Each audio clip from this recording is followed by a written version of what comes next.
Hello and welcome to yet another edition of Culture on I-24 News. I'm Glenn Grober. Thank you so much for joining me. Today on our show, we'll talk to the creators of a film about street punks in Indonesia. We'll check out parkour in the Middle East. And hear about one-man musical performances from around the world. Street punk Banda Aceh is a new film dealing with punk youth in Indonesia, in an area where Sharia law is implemented. They're persecuted and sometimes imprisoned, but they keep their lifestyle and their music. With me from Miami are filmmakers Maria Bacalapulo and Neil McCauley to tell us all about it. Hello, and thank you for being with us. Hello, Odette. Oh, hello, Odette. So before I hear from you, I want to begin with watching a clip from the trailer for the film, and we'll come back. These are Aceh punks, struggling to live their lives free from oppression. They made headlines in 2011 before them were arrested and subjected to a re-education program, punished for being punk on a lake nearly naked, seen as morally unclean. So how did you first learn of this story? Well, I had gone to Banda Aceh after the tsunami in 2004, and I had gone there as a reporter to cover the devastation in the area. And after that, I had continued to follow the situation there and the progress of rebuilding the province and how the Acehnese were recovering emotionally and financially after the incredible devastation there. And so my interest had always been there for the last 10 years, well, actually 11 years now. And so I was following it, and then I had also, in my own interest as a journalist, I have been covering music in Indonesia. I lived in Bali for about 4 years, and I was following punks in Jakarta, which is the capital city of Indonesia and has probably the largest community of punks in the country. So what I was noticing is that the community throughout the whole archipelago of punks were very united. So when the punks were arrested in 2011, December 2011, the punks in Jakarta were on the streets protesting to free the Aceh punks. So, and the international press was covering it quite heavily. When the punks were arrested, they had a gig to raise money for an orphanage, and then they were culled and taken into a facility, had their mohawks shaved, were forced into a lake to bathe nearly naked. They were seen as morally unclean, and they were put into a re-education program to try to purge them of their punk lifestyle. So after 2011, a couple years went by, and I thought, well, what's going on with these punks? So we, Neil McCauley, the producer of the film, and I went back to Aceh not as journalists, just as people who love punk rock, and started to look for the punks. And of course, we found them and they found us. And that's where it all began. I see. And how did the authorities react to you filming these teenagers? Did they try to stop you in any way? If I could answer that one, I'd say that the Aceh is a place that had a recent civil war, so people are generally speaking fairly curious about each other and foreigners and what everyone's up to, you know, because there was that civil war there recently, and they were definitely suspicious of us, curious about what we were doing. We were followed, we were photographed. Wow. I think there was all sorts of people looking at what we were up to all the time, whether we were aware of it or not, fully aware of it or not. And eventually they did interrupt us interviewing one of the punks, and at that point we decided to leave Aceh. Yeah, we were worried about the safety of the punks. We're not there to cause them any problems.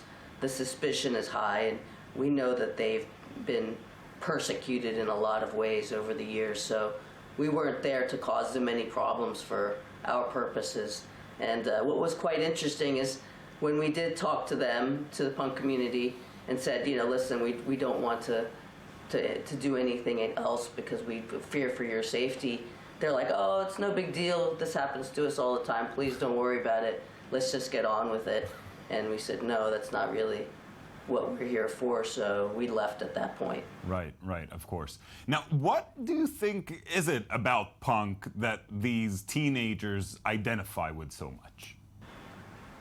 I think the interesting thing about them identifying with punk music is that nobody told them to do it. It was never pushed to them through media, television, anything like that. It's something that just seems to be a seed that easily grows in a place like Aceh. They absolutely relate to the attitude of DIY and standing up for yourself and doing your own thing, and regardless of what the government wants you to do and what everyone's telling you to do. It just seems to resonate with them at a very basic level. And also, of course, they create their own music, which I have to say is extremely gutsy, visceral, really excellent punk music.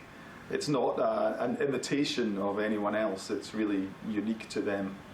Right. If we look back a little bit, how did the tsunami influence what's been going on in the region? It had a profound effect on the Achenese, absolutely profound. You have to realize that, you know, it is one of the biggest natural disasters and loss of lives in history.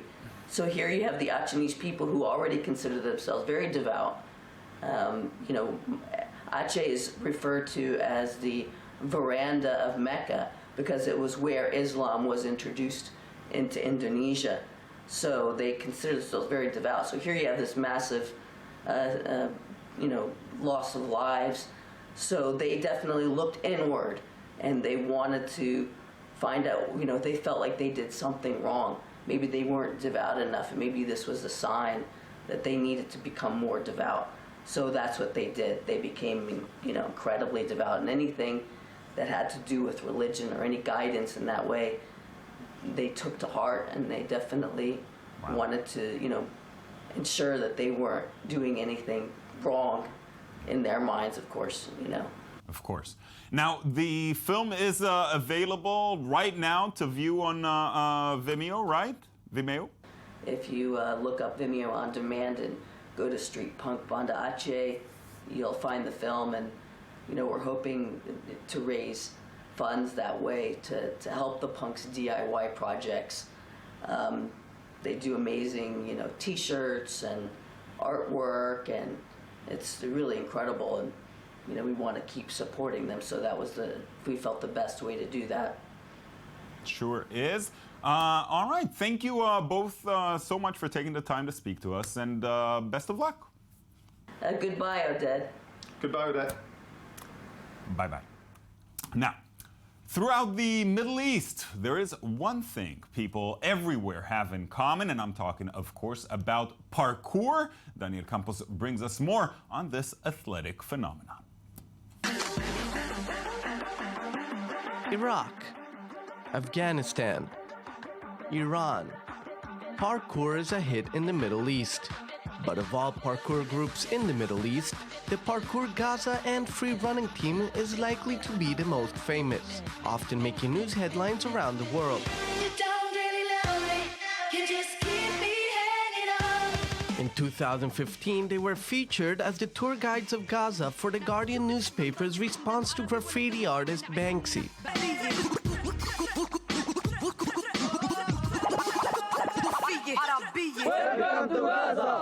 Facebook, Instagram, Twitter. PK Gaza have strong presence on social media, using direct buildings that were affected in certain areas of Gaza by the fighting between Israel and Hamas into their advantage.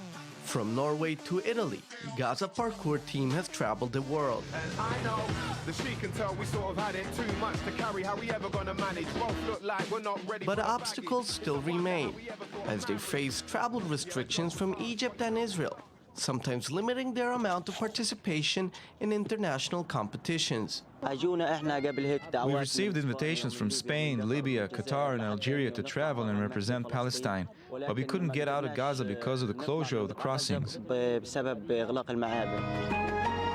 So far, Islamist militants in Gaza have not expressed themselves against the sport, enabling the parkour group to practice freely throughout Gaza City. But the team still aspires of having their own gym. We have simple dreams of having a club where we can train. There is no place where we can train. As you see, we train here at the beach. There is no special place dedicated for us.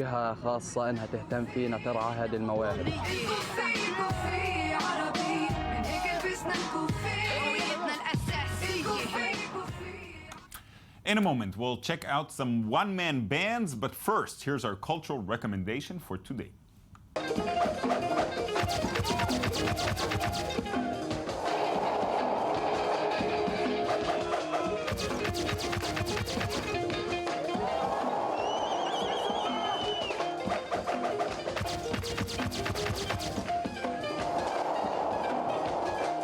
Malian group BKO Quintet will perform for the first time in Israel at the Elma Arts Complex in Zichron Yaakov on February 4th.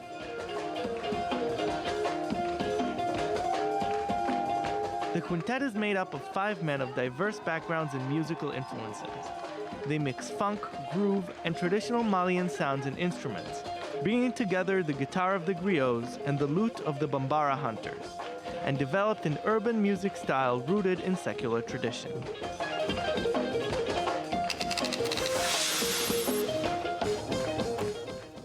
Daniel Campos, a one-man band in his own right, is already here in the studio. Hi, Daniel. How are you? Hello, Dad. How are you? Great.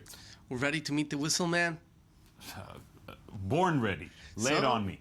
We're going to start out with music by Asim Gorashin, a Sudanese musician who's a whistle man, as I said. He plays many instruments, but again, the sounds he makes with his mouth are very unique. Let's have a listen.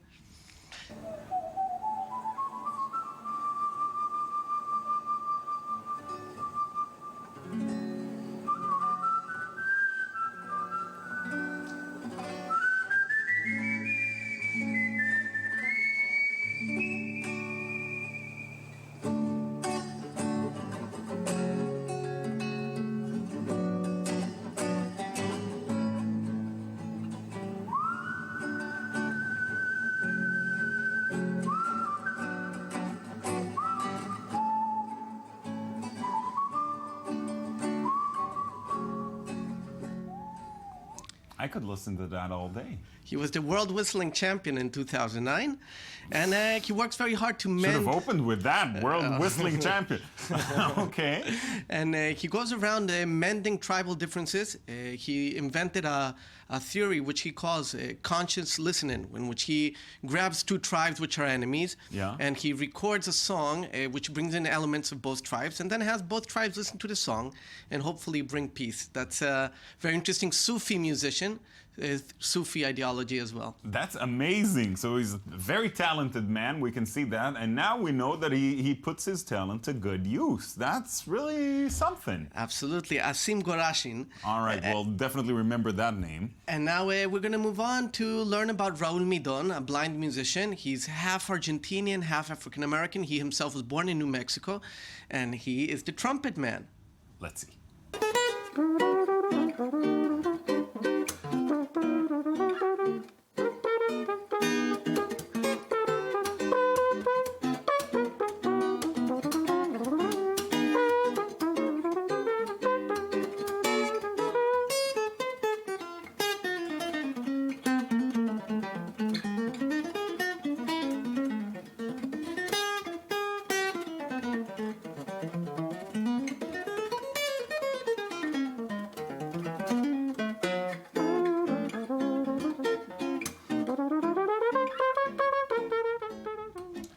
Why spend money on an actual trumpet? It makes no sense. It's called trumpet mouth, the name of this technique. And Raul Midon, he's performed all over the world, recorded with very famous artists, Jason Mraz, for example, Alejandro Sanz from Spain. Many musicians have recorded with him, and he's highly appreciated. And he Do covers you the know, lobsters. have you tried the technique yourself? Are you able to perform a little number maybe with a mouth? No way. Maybe next week. Daniel, thank you so much about beautiful, interesting stuff. As always, thanks again. Thank you, Aded. That's it from us for today. Thank you for watching. Please join us again tomorrow for another edition of Culture, but we will leave you today with some music. Daniel, you picked something for us to end with? Sunshine, I Can Fly by Raul Midon. Raul Midon, Sunshine, I Can Fly. Here it is. Enjoy.